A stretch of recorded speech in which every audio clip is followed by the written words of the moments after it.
Take a look at this image. A woman dressed in mid-20th century clothing sits beside a train window. Beside her, there's a bowl of goldfish. Outside of the window, there's no land, only filled by an endless ocean. Most people see exactly that, and they would be correct. But some people see more.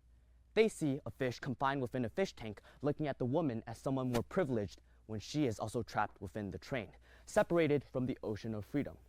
To be honest, neither interpretation is incorrect, and the difference between them is not intelligence, but rather creativity, defined by the Oxford Dictionary as a skill of using your imagination to create something new. Yet, this is a skill that humans have been slowly losing over the past few years. I became aware of this topic while trying to come up with a topic for TEDx. I procrastinated in my room, scrolled through TikTok, looked at Instagram, all in search of new ideas because I was simply unable to create one myself. And then the question really hit me. When did coming up with ideas become a problem I struggled with? Research over the past few decades suggests that there had been a significant decline in human creativity, often described by experts such as Rob Hopkins as the creativity crisis. I believe that most, if not everyone, is born creative. That is how humans are. We're able to create and innovate new technologies and ideas. Yet, according to the Child Creativity Lab, nearly 98% of kindergarten-age children tested at a creative genius level, and that number dropped to just 2% by adulthood. This issue could be derived from multiple other factors that are currently affecting society, one of which is the information era. With the rise of new technology and artificial intelligence, it has led to nearly 31% of all United States teenagers to openly admit that they use AI on a daily basis. Whether if it's for schoolwork, random questions, or advices, humans have become over-dependent on technology as a laid-back way to solve the struggles of critical thinking.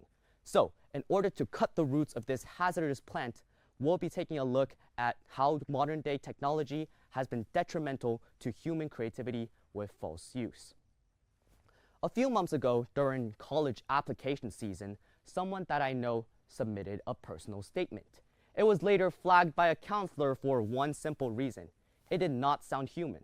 Turns out 100% of the essay was ChatGPT generated with almost zero revisions.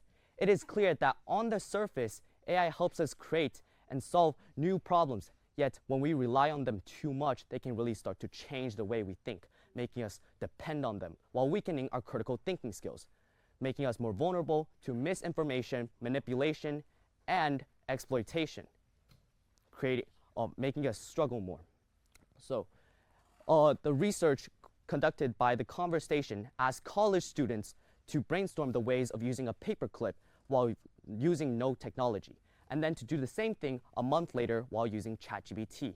The results were mixed. AI helps students come up with newer ideas and brainstorm more ideas.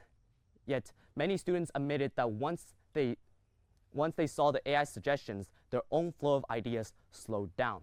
There's further evidence from neuroscience. Researchers from MIT, Wellesley College, and the Massachusetts College of Art and Design used EEG scans to measure brain activity while students wrote essays with and without the help of AI.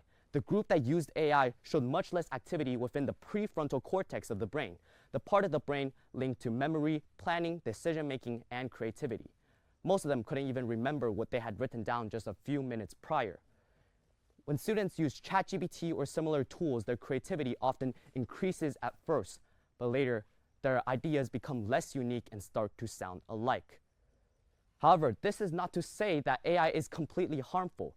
Research from the Oregon State University showed that when students were taught to use AI thoughtfully and responsibly, their creativity scores were higher than when they used it without any guidance. It is clear that we must learn how to use AI thoughtfully and responsibly, even though sometimes it could create a struggle. So, extreme exposure to social media has to be one of the worst things that could have ever possibly happened to the current younger generation. Have you noticed that more and more people are unable to talk normally?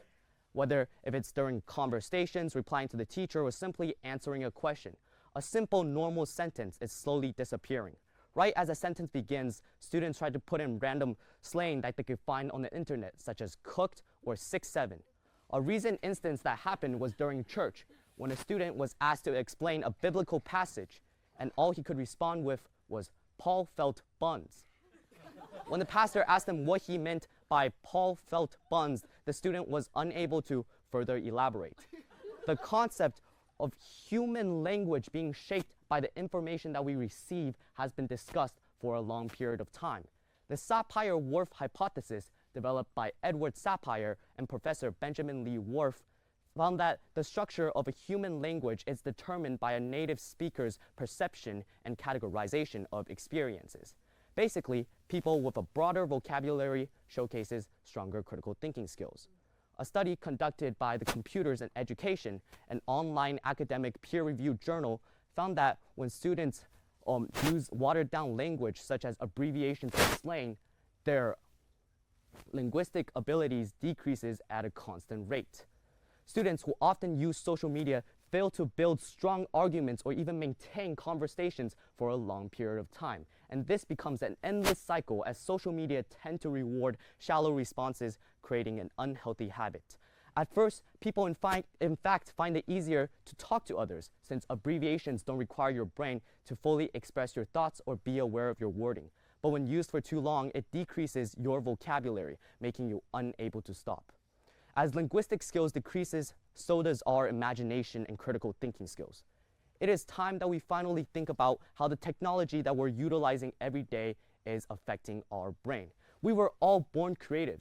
As kids, we came up with new ideas, asked tons of questions, and built movie scenes just from a few pieces of Legos. Our skill to imagine never disappeared. It was just replaced by bad habits of overdependence on AI and the overuse of social media. So, it is time to ask ourselves the important question. Will we choose to struggle a little more just to come up to that solution to that one simple problem? Or will we just be passive about the issue? Because to be honest, creativity is a muscle. The more that we use it, the stronger our brain becomes. Thank you.